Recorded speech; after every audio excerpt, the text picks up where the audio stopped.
Hi, this is Emily Freitag, and I'm so glad to be joined today by Sara Kerr at Results for America and an old colleague of mine, Nate Schwartz, who is at the Annenberg Institute at Brown University.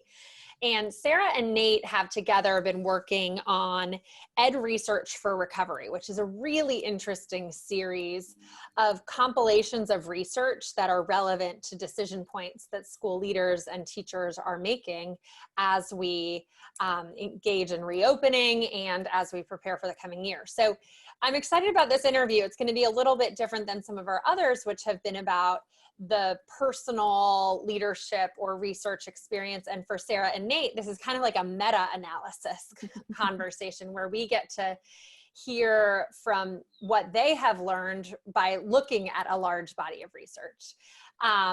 And so we'll alternate questions. And Sara, I would love to start with you and just hear from your personal experience as we start all of these, your own learning journey, and how that informs your perspective on learning. Great, absolutely. Well, thanks so much, Emily, for having us. I'm excited.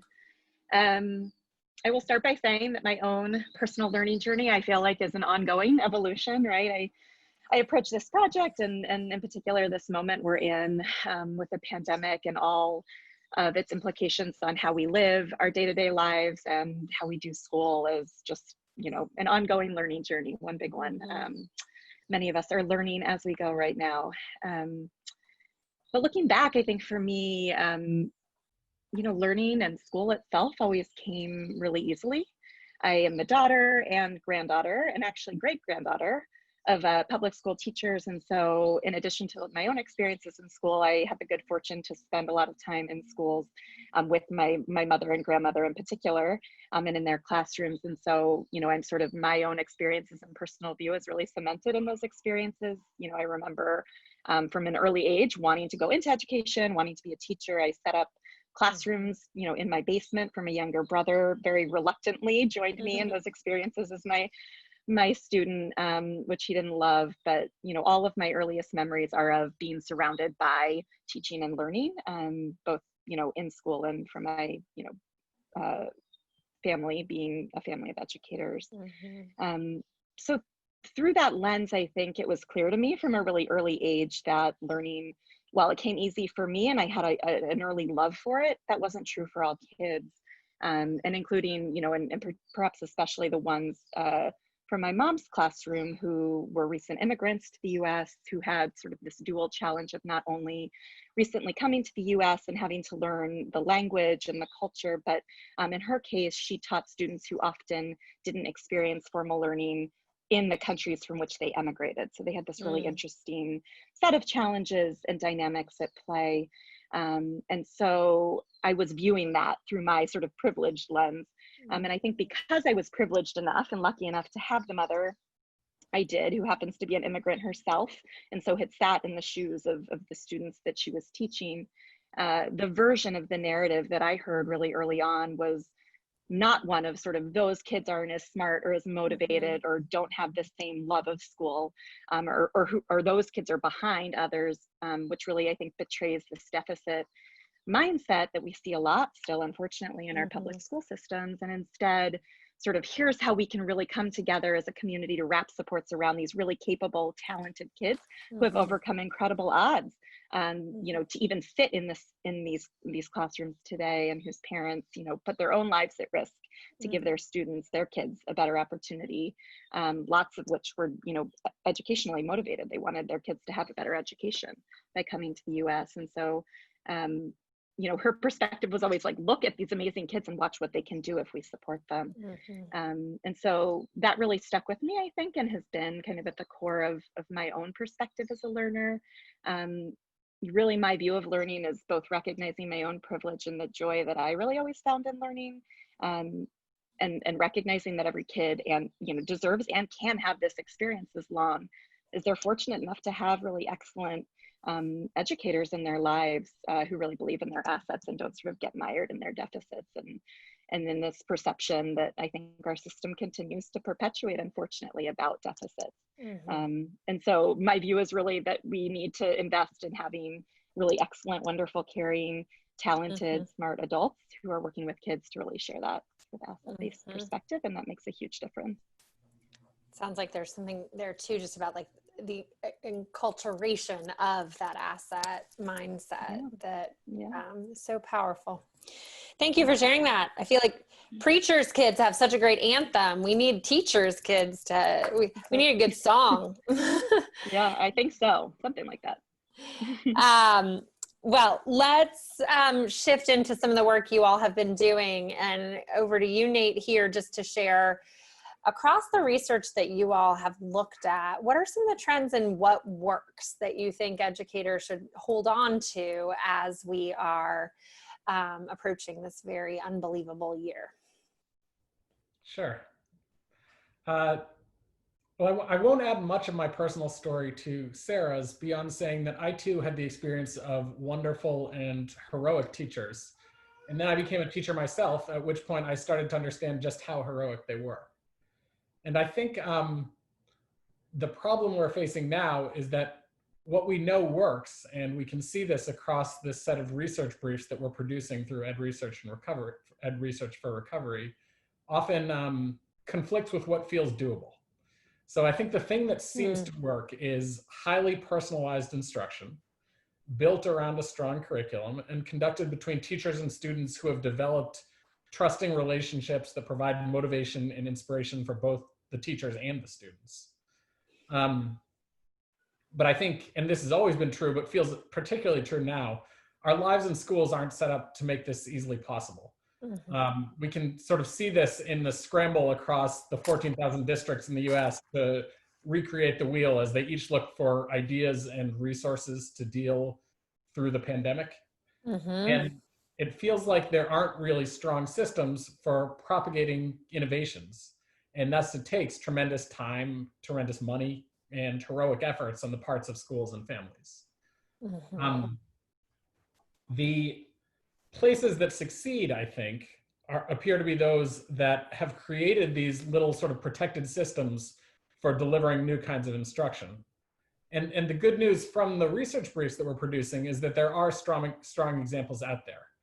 So for example, we put out a brief on intensive intervention for students who have fallen far behind.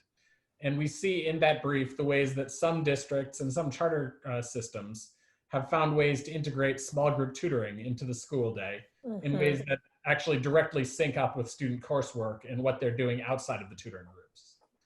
We see evidence that extended or double dose course time can work, but only when it's paired with resources for teachers who can transform their delivery of previously taught material into something different that provides kind of an accelerating push for the students in the classrooms. We see our brief on broader supports for students talks about the ways that providing strategic supports to families in the form of carefully crafted text messages, video contexts, even just better student home reading materials can raise literacy achievement.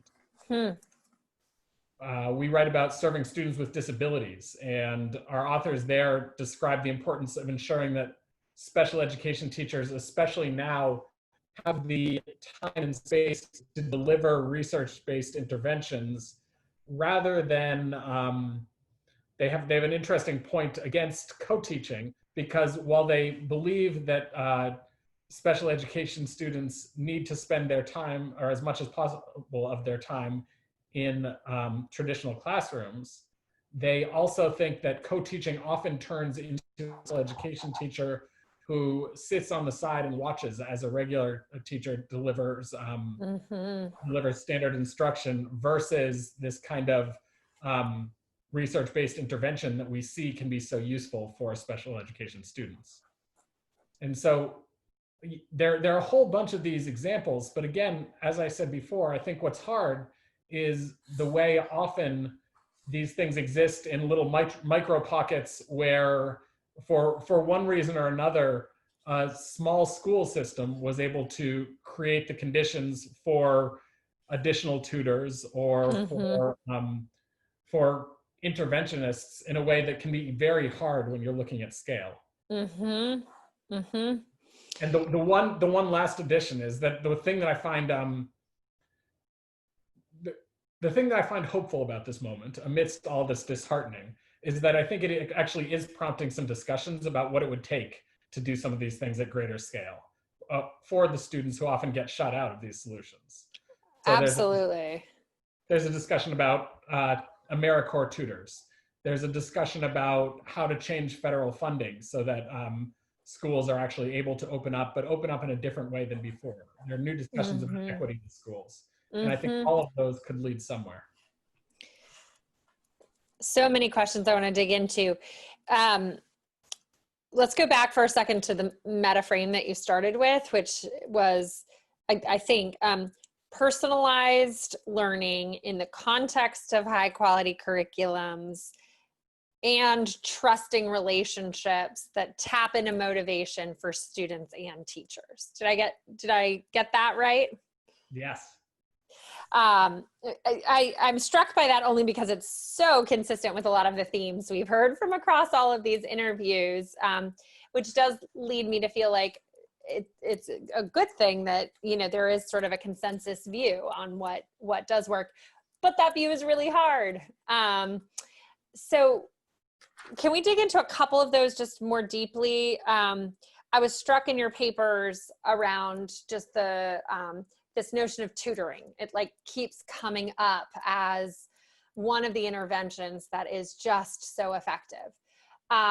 What did you all find there, and what versions of tutoring did you find to be effective, or what could that look like, do you think?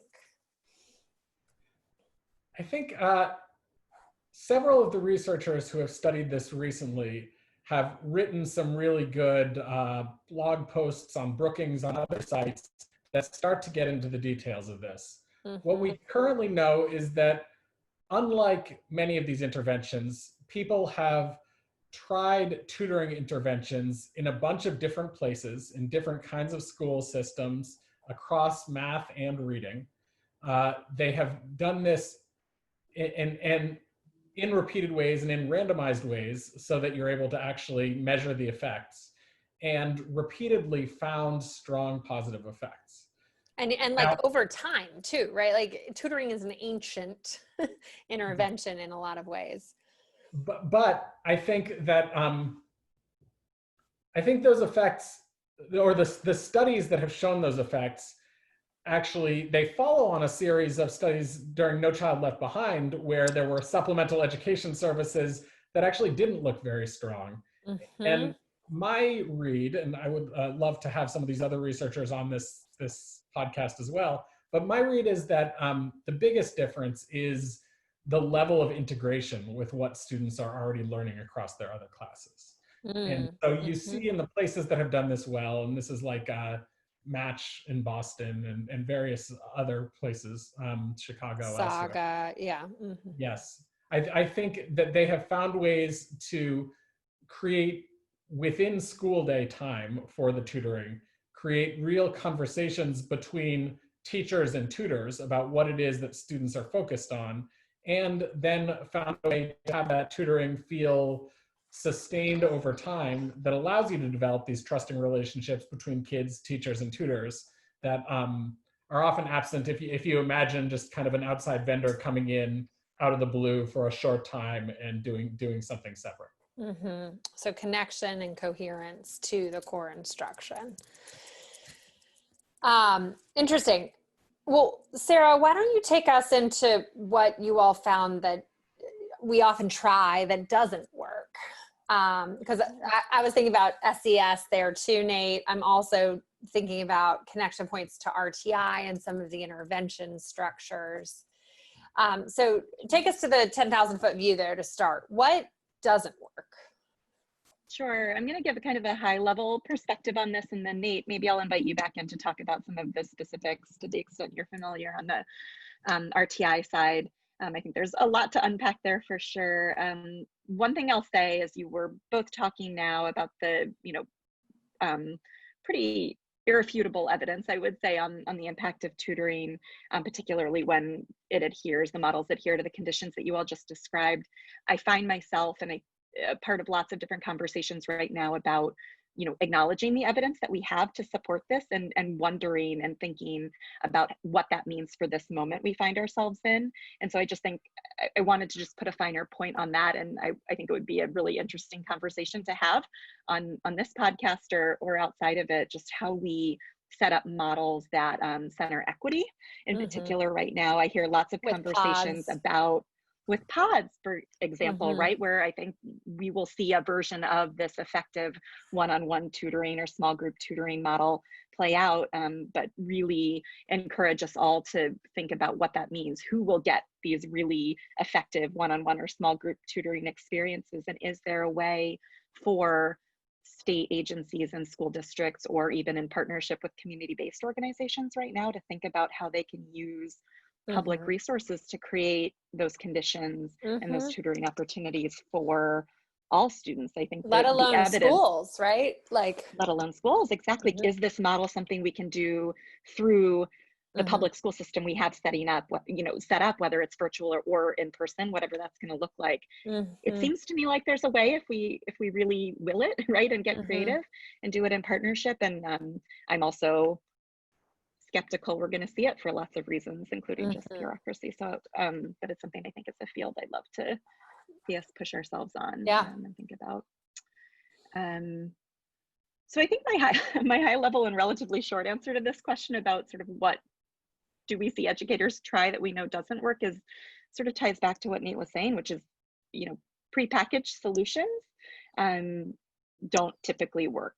I think we know that it really is about integrating evidence with local context, local needs, perspectives. I think fortunately we're in a post sort of what works, what doesn't work space in education, and recognizing that it's sort of what works for whom under what conditions.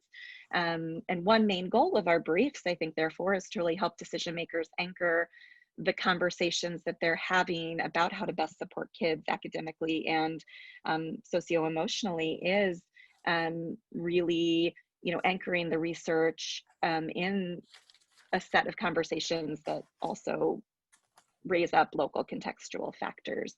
I think one thing we haven't always done as well is really including, at the tables, or even just reimagining what tables should look like, key stakeholders and implementers, right, in the decision-making process. So at the same time as we're examining and looking to the research evidence to help us understand where we should be investing time and resources and energy, we should also be looking to parents and caregivers and community members and teachers, in particular, student voice, to help us really understand what the local goals are. What is it that we need to be doing or want to be doing on behalf of our students, or what do our students, what experiences do they need to see happening, and how can we really draw on the relevant research evidence as we consider all sorts of other factors, not the least of which are just, what resources realistically are we working with?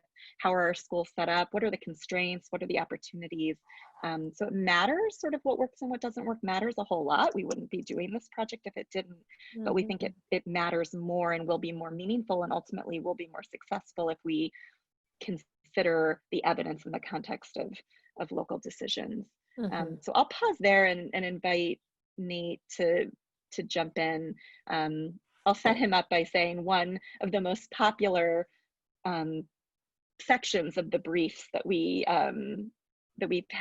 structured intentionally to have sort of a strategies to consider and strategies to avoid. And I will say that the strategies to avoid component, perhaps not surprisingly, has been one of the most popular. And so I'll invite Nate to maybe say a few words from his perspective about why that is, and things that sort of fall into that category.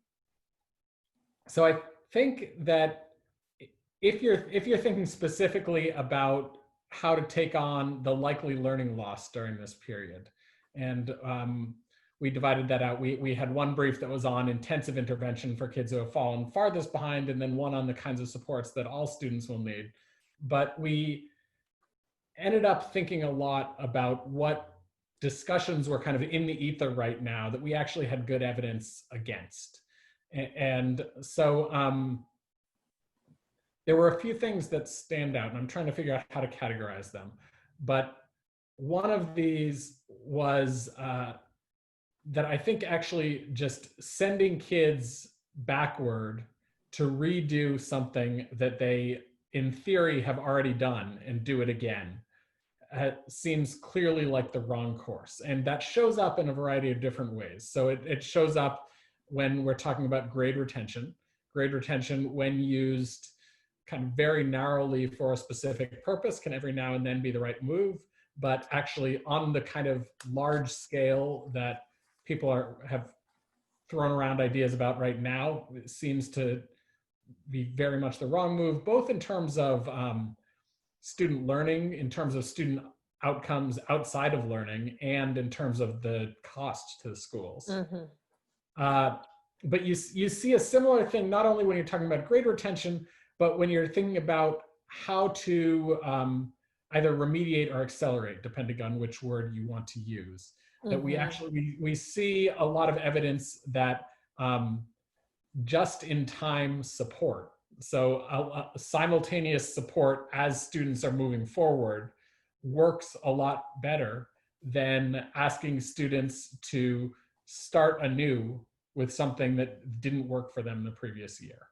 And there's really interesting evidence about that from higher education. As you look at co-requisites versus prerequisites, there is really interesting data on that from some of the double dose algebra experiments in Chicago. And I think there is also just the ways that textbooks spiral through. In Heather Hill's brief on broad-based academic supports, she talks about the ways that some textbooks have built-in redundancy versus kind of just a redo of material at the beginning, and which of those work better. Super interesting. Any final thoughts or anything that you all are excited that we'll be able to learn more about in the time to come? The kind of natural experiments unfolding right now. I have one quick thought, which is that when Sara and I were talking about this before we got online with you, we were talking about the fact that we have initially put out a series of briefs on academic interventions and learning loss.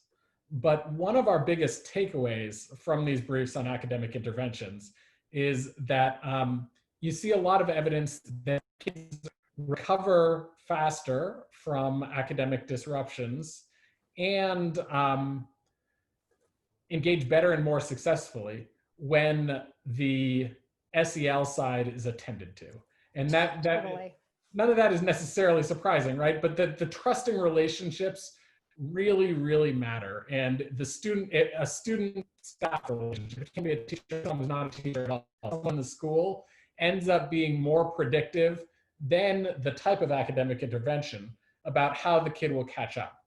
And so given that, we are feeling really concerned about what it means to go into the fall in a time where students will have new teachers, unlike last spring when kids were distanced but they had their previous teacher. They will be going in with new teachers, often online, and it doesn't actually seem like there is a lot of really strong information out there about how to form these relationships from a distance, how to motivate, how to ensure that the work that needs to be done to engage students in learning is happening when you're taking this on from a distance. And so we hope to both engage researchers in writing briefs on this topic, but we also feel like that is kind of the crucial thing that schools should be thinking about right now.